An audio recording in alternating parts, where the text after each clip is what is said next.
A vida e a morte da radionovela em Londrina.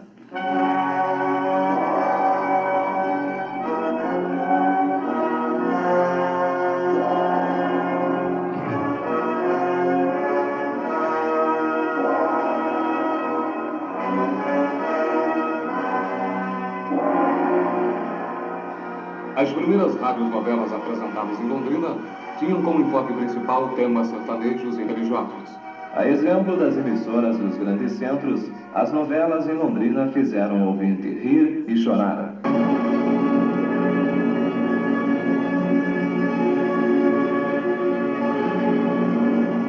A primeira emissora a surgir no cenário londrinense foi a Rádio Londrina.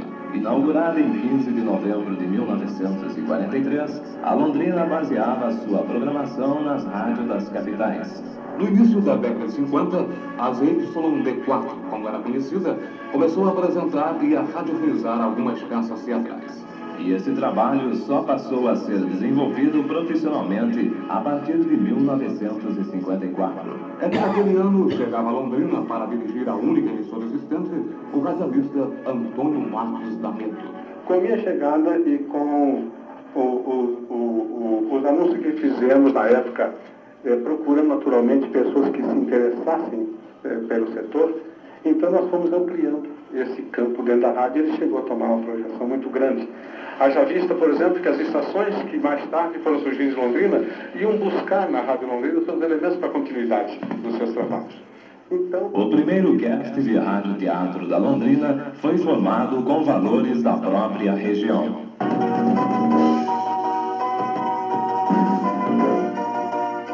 Claudinho Silva, Paulinho Fernandes, Francisco Paulo, Martinho Jarila, Nessi Pugliese, Nauzira de Oliveira, Ambrósio Neto, Aimoré Clay, Irene Ziober, Rubens Greifo, Henry Silva, Paulo de Oliveira, Guiomar Paranhos, Mirte Silva e Marilena de Oliveira. Esses foram alguns dos primeiros radiadores de Londrina. Todos, além de participarem da radiofonização teatral, exerciam outras funções, como produtores, contra-regras, sonoplastas e diretores. Segundo Antônio Marcos, diversos atores faziam papel de galã. Contudo, o autor e diretor Pedro de Oliveira foi o grande galã no início do rádio-teatro em Londrina. Antônio Marcos conta também que o atual vereador Alaor Paz se consagrou fazendo o papel de Juvencio na série Luar do Sertão. O finado Pedrinho de Oliveira também não só escrevia, como também costumeiramente era o galã das novelas, pelo seu estilo, pela sua voz bonita, né? Então, e um bom produtor de rádio-teatro, né? Começou também conosco, aprendeu, caminhou e foi embora, desenvolveu. O Paz foi um dos baluartes do rádio-teatro da Rádio Londrina, principalmente num programa que nós tínhamos chamado Luar do Sertão. Ele era o chefe do arraial, fazia o papel de Juvencio, né? Isso deu a ele um nome muito grande, uma projeção extraordinária, uma imagem muito bonita, a ponto dele ele sair assim jogar futebol. Nós fazemos, essa passagem interessante, e voltava cheio de ovos, de galinha, de porco, porque todo mundo descobriu que ali estava o Juvencio do lado do sertão e todo mundo lhe dava presente, né? Então tinha ocasiões que ele não podia carregar tudo quanto ganhava, porque vinha até saco de laranja, mas distribuía depois com o pessoal da rádio. Antônio Marcos recorda ainda que a radioatriz Lourdes Moraes, que iniciou sua vida artística aqui em Londrina, hoje ela é teleatriz. Eu me lembro, aliás, hoje eu digo, é dia 18 de novembro, eu estava assistindo o Sítio do Pica-Pau Amarelo pela televisão e vi trabalhando lá no Sítio do Pica-Pau Amarelo a Lourdes Moraes, que era uma das nossas, né, integrantes do nosso cast. Então, foi com satisfação que eu registrei esse aspecto, né, porque foi uma moça que começou conosco, na nossa época.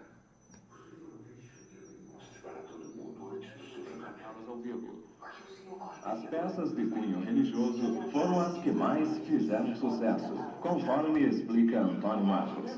E não me lembro assim, francamente, do nome das novelas. Entretanto, uma, pela sua extensão, era cento e tantos capítulos, né? Ela tinha cento e tantos capítulos, era Nossa Senhora Aparecida.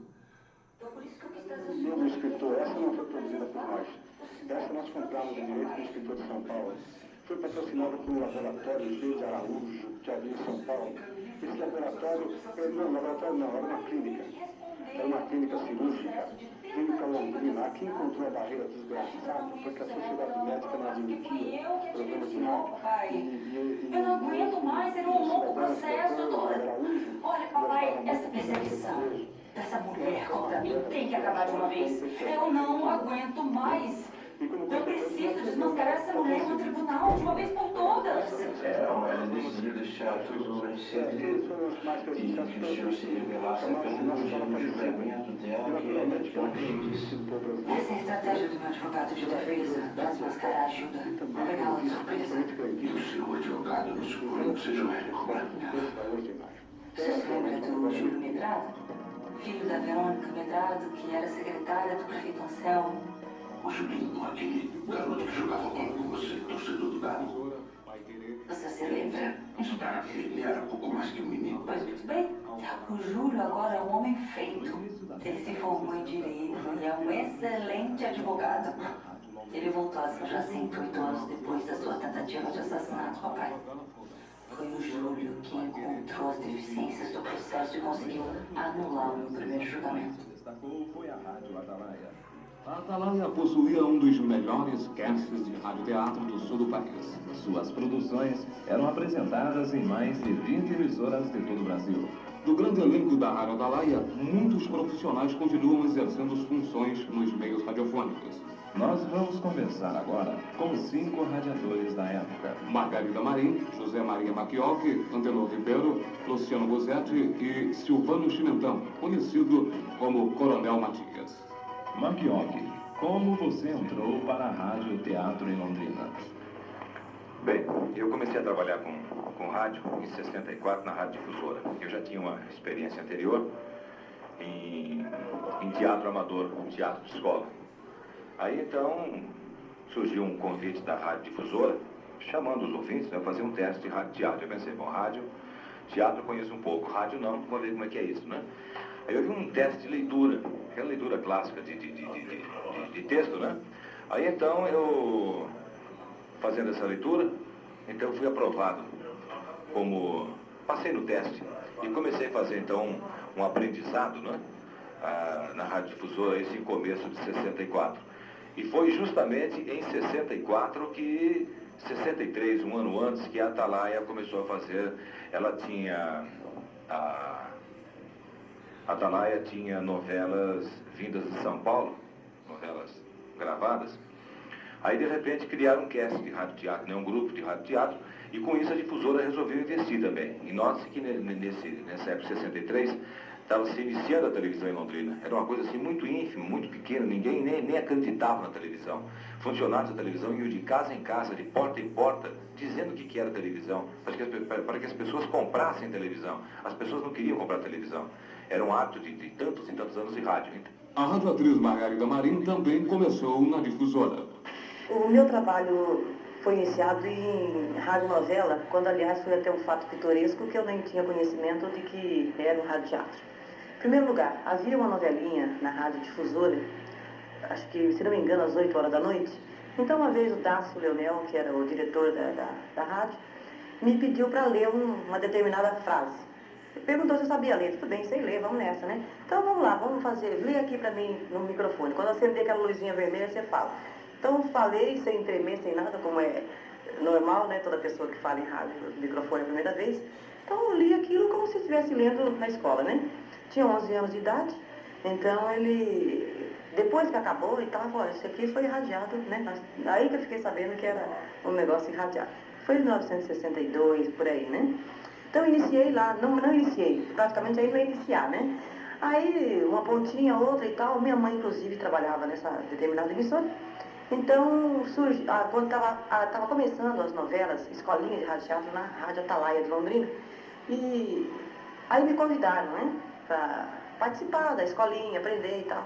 Então, iniciei na realidade na Rádio Atalaia em 1963, né?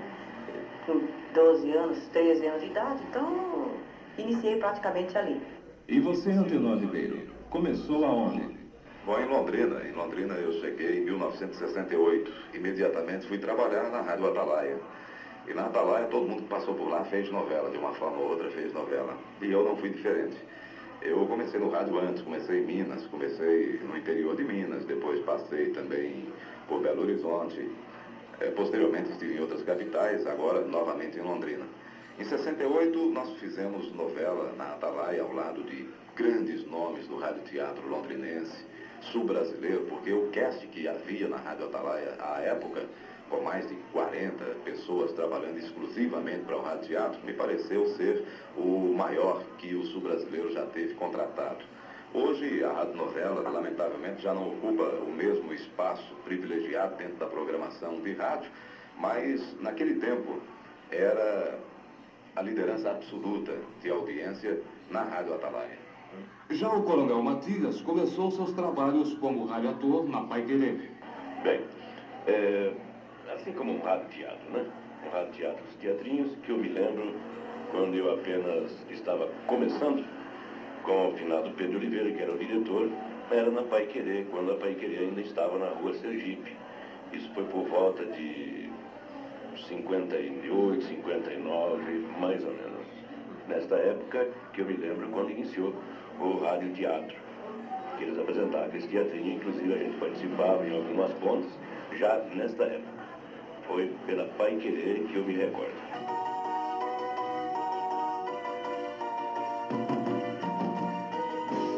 Mostrando toda a sua imaginação e criatividade, muitos radiadores faziam diversas vozes num só instante. José Macchioli nos mostra esta facilidade em criar vozes e como um só radiator fazia diversos papéis. Tudo depende de uma fantasia. Agora, a seco, né? Não, mas sem o seco é o seguinte, por exemplo, sem o texto, você está...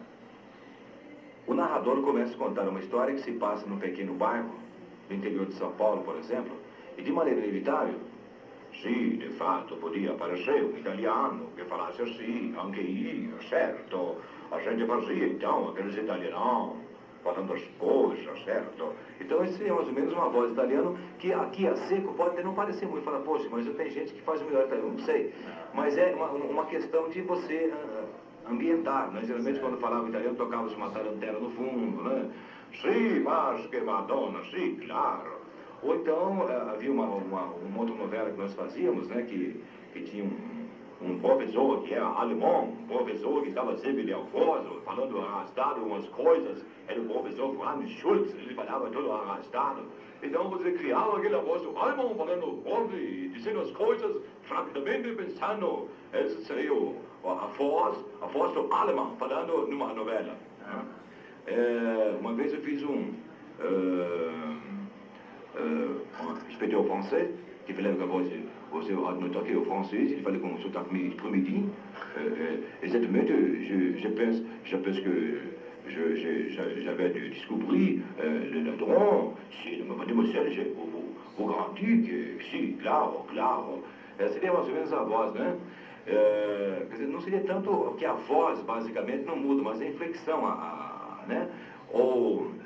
É claro que você, ao estar ouvindo essa voz agora, você não vai confundir com a voz de um alemão. Você pode ver claramente, não é, que esta voz é a voz pertencente a um norte-americano, um cara do Texas, talvez, que fala enrolado, ou sei lá, alguma coisa. E as coisas iam mais ou menos, né?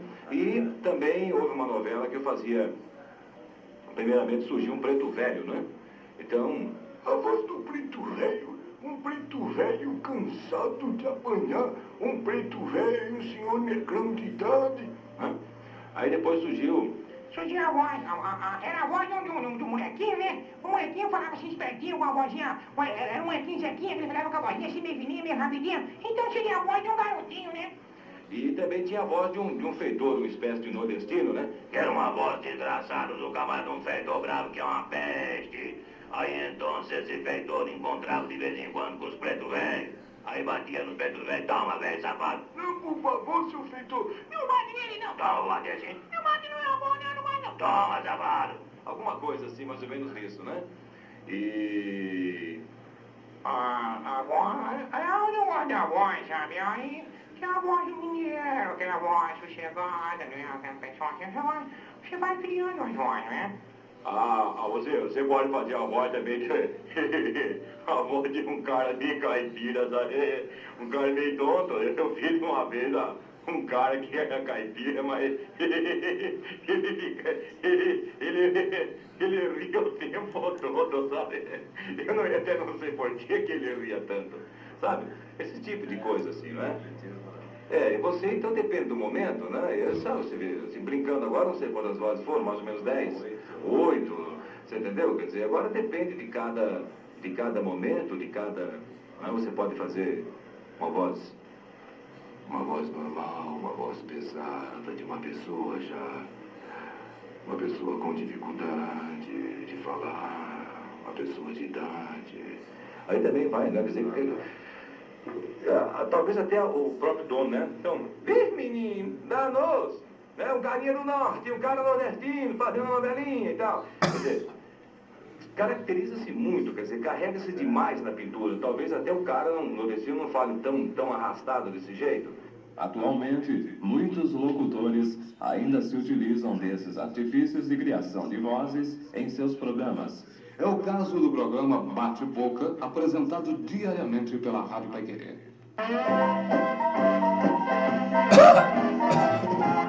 Na semana passada, o Country Club teve uma noite de panela de pressão. O pau quebrou feio. Briga pra ninguém botar defeito. Sim, é verdade. Briga no country é desentendimento emocional, entende?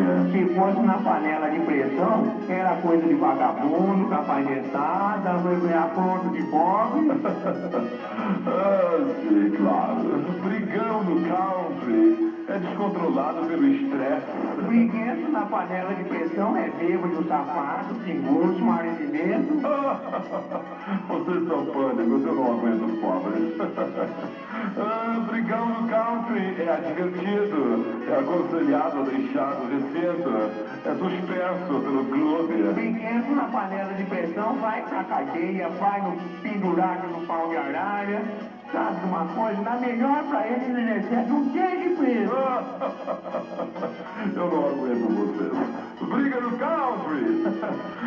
Briga no nosso velho e querido country. No dia seguinte é motivo para divertidas notas na coluna social. Briga lá na panela de pressão, nosso clube da vida, é um prato cheio pra paixão policial no dia seguinte.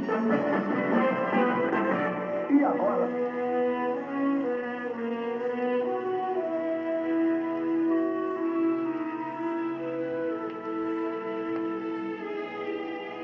Nos bons tempos do radioteatro, a Atalaia adaptou e radiofonizou a peça A Paixão de Cristo. Nesse programa especial, foram necessárias mais de 40 horas de gravação. Nesse especial, Jesus Cristo foi vivido pelo radioator Vanildo Trindade. Essa maldita de romanos que me prenderam e me crucificaram. Se eu estivesse livre, escaná-los-ia um por um. Já estás aí a resmungar, já estás? Não te agrada contemplar a paisagem de cima? O ar deve ser muito mais puro. Sofro muito. Essas cordas cortam minha carne. Eu sinto febre. Os lábios ressequidos perdem a sensibilidade. Malditos que me condenaram. Cães leprosos! E tu, Jesus, não és Cristo? Não prometestes maravilhas? Salva-te a ti mesmo e a nós.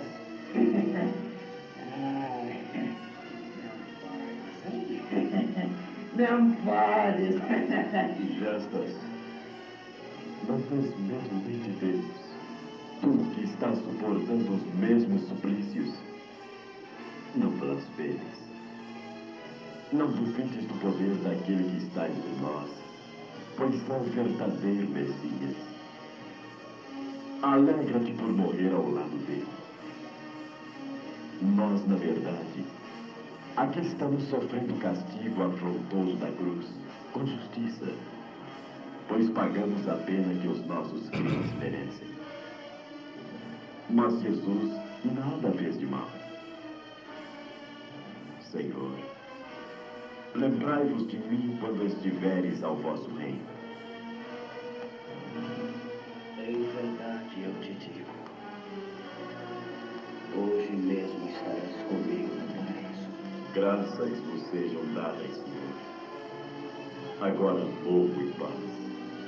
Pai, por que me abandonaste? Será que é realmente Deus? Às vezes sinto a dúvida penetrar em meu coração. Fico a pensar que se de fato ele quisesse, desceria da cruz. Ele que ressuscitou mortos, que curou leprosos, que deu a vista aos cegos. Há infelizes para os quais a beleza do mundo fica perdida, interceptada por um véu sombrio. Lua cegueira, não vê o céu azul, não vê os campos floridos, não vê as feições dos entes queridos. Por que não lhe pedistes que te restituísse a luz dos olhos? Pedir a quem? A este Jesus? Mas eu odeio porque não creio nele. Porque é para mim a encarnação de um desejo irrealizável.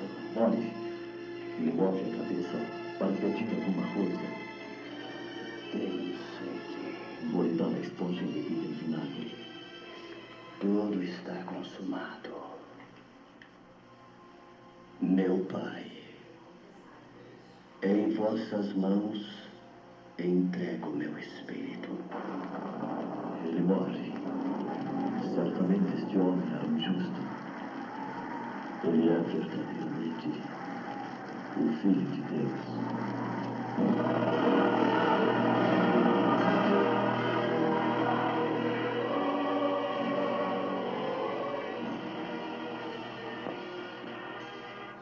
Este programa, que foi produzido nos meados da década de 60, é hoje reproduzido por outras emissoras. Participaram de O Mártir do Calvário, adaptação de Mourão Filho, os seguintes elementos: Vanildo Trindade, Margarida Marim, Antenor Ribeiro, Clóvis Duarte, Pérola Cristina, Léo Dias, Vera Maria Araújo, Clarice Marim, Marta Cristina, Carlos Gonçalves, Fiore Luiz, Carlos de Souza, Vita Guimarães, Álvaro Dias, Meire Isabel, Wilson Lopes, Sarita Vidal, Alice Prado, M. Borges, Tito Marcos, Manuel Osvaldo, Gerson Monaredo, Eva Maria, Lilton Mendes, Dorival Jimenez, Barnabé Luz Rodrigues, Amélie Silva e Ademar César. Contra-regra de Pedro Paulo. Sonoplastia e direção de Lourival Palito Pedrazani. A irradiação dessa peça foi uma homenagem da Rádio Clube a todos os participantes desse trabalho rádio-teatral.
Desde as pequenas até as grandes produções, era essencial a agilidade e criatividade do contra-regra.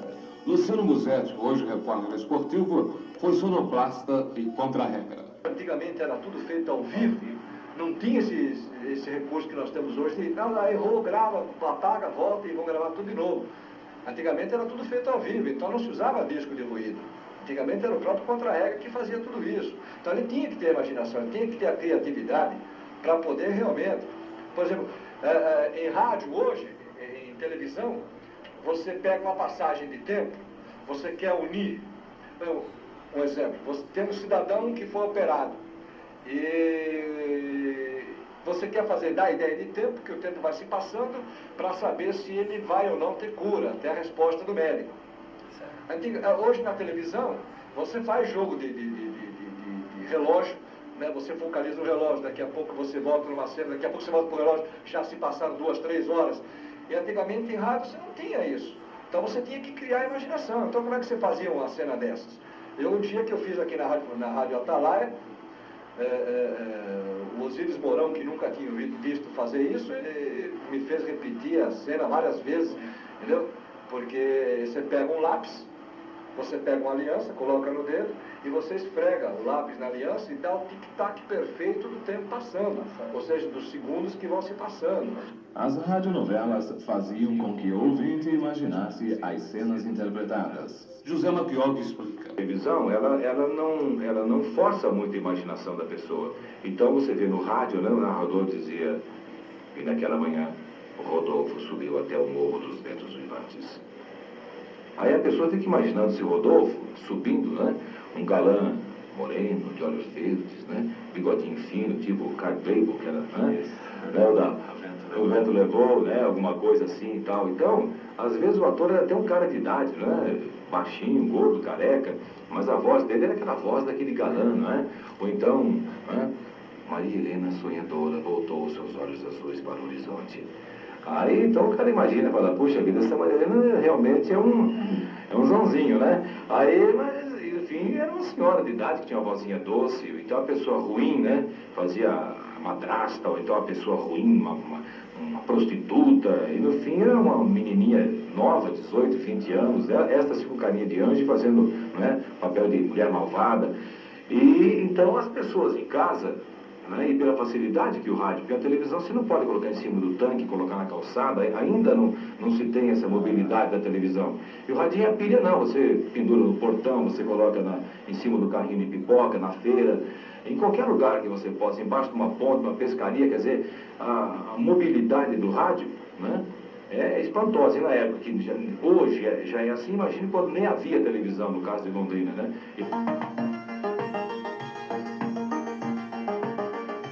A Rádio Atalaia não liderava a audiência somente com novelas. Outros programas que eram radiofonizados fizeram um grande sucesso. Palavras Amigas, onde o ouvinte escrevia relatando seus problemas e os quais eram radioteatralizados. Mas o maior destaque ficou com o programa policial Aconteceu. Com participação de todo o cast radioteatral. Ele teve diversos narradores, um dos quais era Álvaro Dias.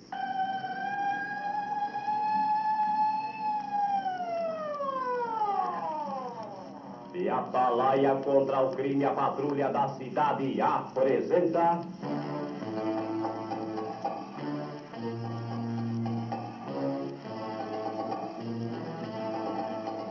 Aconteceu.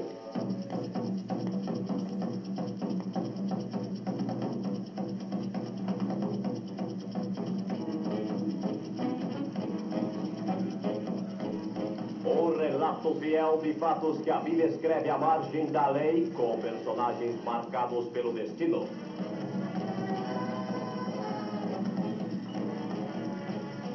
Num desses programas, cuja cópia única existente, contava um crime de violência sexual ocorrido em São Paulo.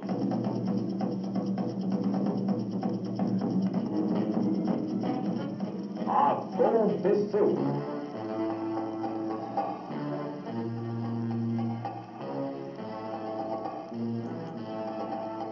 Por favor, largue-me. Eu quero voltar para casa. Deixa de fazer onda, gatinho. Hoje você vai entrar na nossa, morre.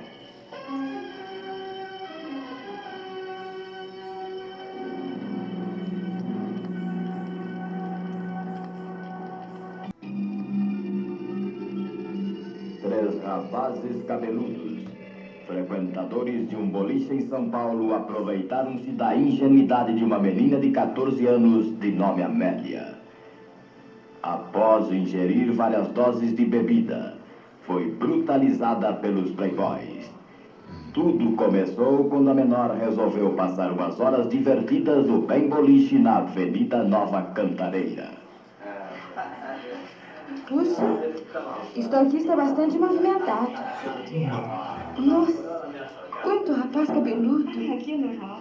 Eles se reúnem todos os dias e ficam até de madrugada. Bem, vamos procurar um lugar para sentar. Estou cansado e quero beber alguma coisa gelada.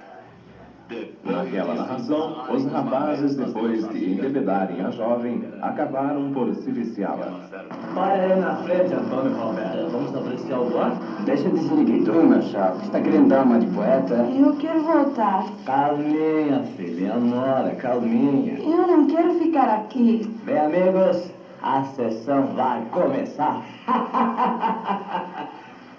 Quando a menina viu que o veículo estacionou, sentiu medo gelar suas veias e tentou descer. Eu quero ir embora. Ah, não se faça de boba, filhinha. Quem é que começa primeiro? O chefe que indica. Solte-me. Eu quero voltar para casa. Ah, tenta chorar, gatinha. Estamos longe da cidade.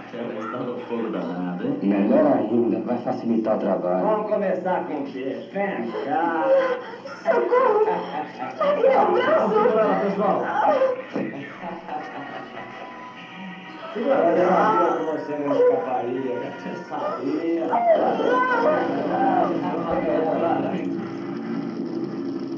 No final do programa, o narrador, então Álvaro Dias, utilizando-se de um vocabulário rebuscado, fazia um alerta à população.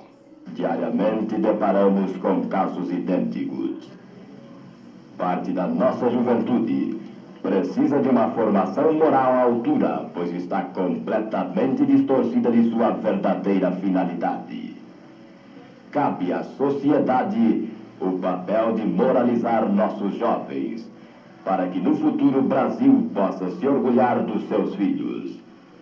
Aos pais, aqui vai um alerta. Toda vigilância é pouca. A liberdade tem um limite, e os pais devem saber qual é esse limite. O desajuste atual, com a juventude totalmente distorcida em seus ideais, precisa de uma solução. A sociedade cuja missão precípua é orientar deve agir dentro de uma linha de coerência e bom senso para que possa refrear essa tempestade de incertezas e indecisões. Muitos dos jovens de hoje vivem à parte, divorciados da razão e dos ideais que deveriam nortear seus passos rumo a um futuro seguro. O problema de nossa juventude exige medidas drásticas. Exige uma retratação dos pais perante a sociedade. Toda uma existência se corrói aos olhos complacentes de uma comunidade bitolada no seu mais elementar princípio, o de orientar, o de educar. A nossa juventude vive um sonho iludente e real. Em cérebros obtusos e incógnitos, o instinto animalesco. A sociedade passiva e imponderada vê debalde os possíveis esforços. Precisamos forjar nova mentalidade para um Brasil gigante.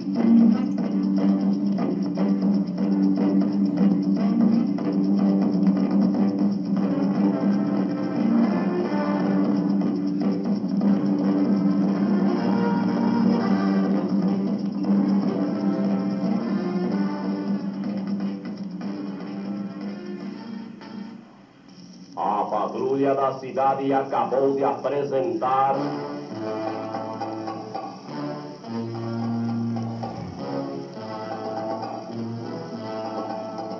Aconteceu. Programa diário da Atalaia que hoje mobilizou Rosa Maria Panza, Marli Marcel, Vanildo Trindade, Nelson Gomes, Fiore Luiz, José Roberto Barreiros, Sonoplastia Lorival Pedrazani, Contra-regra Nelson Gomes, narração Álvaro Dias, produção Fiore Luiz, direção Dorival Chimenez. esteja Venham conosco em nosso próximo programa para ouvir o que realmente aconteceu.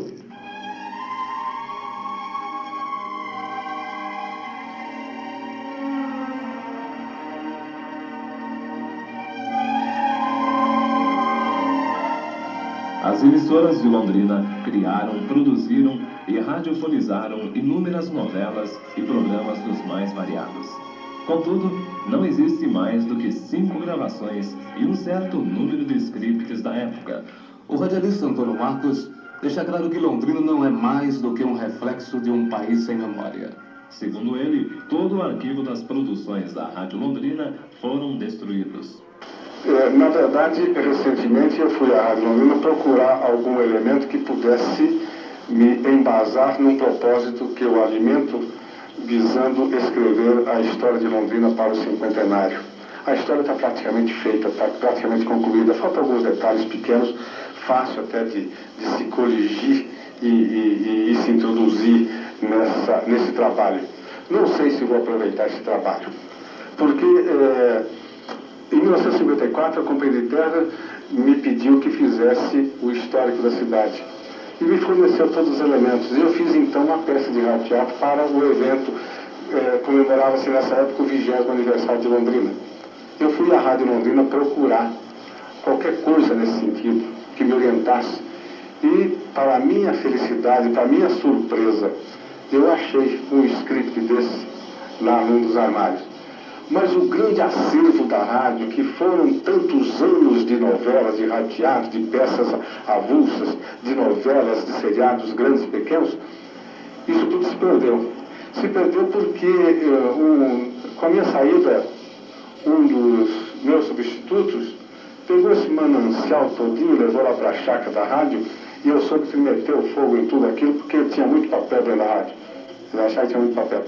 Então se perdeu não só esse arquivo, como se perderam discos de antigamente, discos de 78 rotações, de Orlando Silva, de Castro Barbosa, dessa gente que não existe mais, de Jararaca e Ratinho. Tudo se perdeu porque jogaram lá no chão e o carroça passava em cima, né? Uma judiação. Como é que o senhor ouviu? Eu acho isso um crime e lamento que isso tivesse acontecido, né? E se eu tivesse algum poder para corrigir esse efeito, e se alguma medida contundente corrigisse, eu mandava prender esse cara.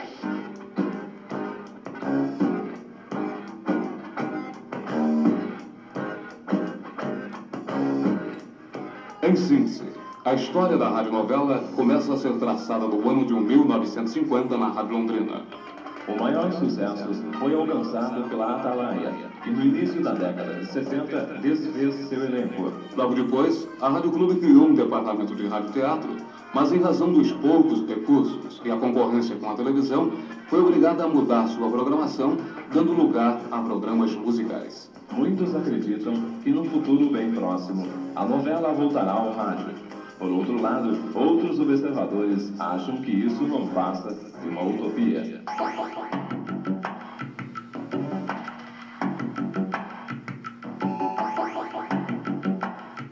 Este programa Trabalho foi possível graças à colaboração de Antenor Ribeiro, José Maria Bacchiocchi, Luciano Musetti, Margarida Marim, Coronel Matias e Antônio Marcos D'Ameto.